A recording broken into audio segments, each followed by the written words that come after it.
I'd like to talk a little bit about seaweed. There are lots of companies making lots of different seaweed products, and the results that we've got from them vary quite widely.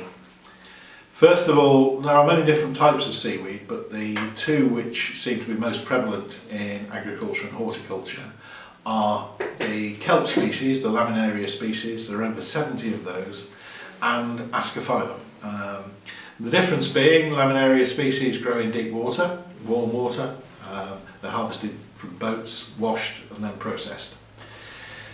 Ascophyllum nodosum, you may remember as a child, the bladderwrack that grows on the rocks on the beaches, is harvested from that intertidal zone between low tide and high tide, and that's a fairly hostile environment for any plant to try and grow in, because half of the day it's covered in salt water, and the other half of the day it can be washed in fresh water by rainfall, snow and ice in the winter. It bakes in the sun in the summer, and as a result, ascophyllum has developed some quite interesting and sexy anti-stress molecules that you simply don't find in laminaria.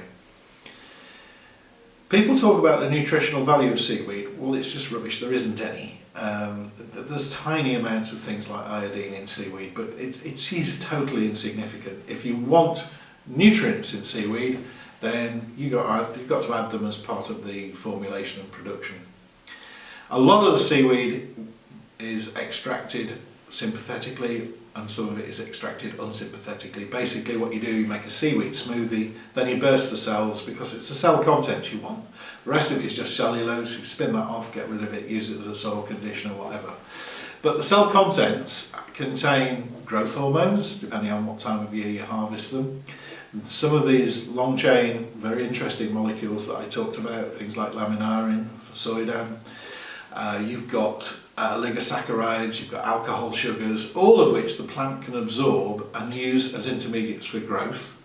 Some of them are actually capable of stimulating plant defense mechanisms. They're capable of stimulating hormone production.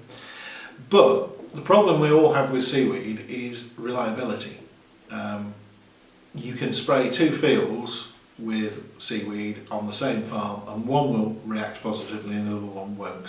And I think this is due to when after the seaweed has been processed, it is dried, and the drying process inevitably involves higher temperatures. What does higher temperatures do to those interesting long chain molecules? It denatures them. They twist, they break, bits drop off, and so you end up with depleted biological activity after they've gone through the drying process. If you can get seaweed that hasn't been subjected to that heat, then we have a much more reliable and biologically active material. Something that Micromix has been involved in achieving for the last few years. And as a result, we have seaweed formulations which have much lower application rates than many of the commonly available materials in the marketplace. And we still seem to have, when we measure it in trials, a higher level of beneficial biological activity. And so extract of ascophyllum is a very important raw material in many of our products, and when it's combined with other materials that support growth and development, we get some interesting results which I'd be happy to share with you.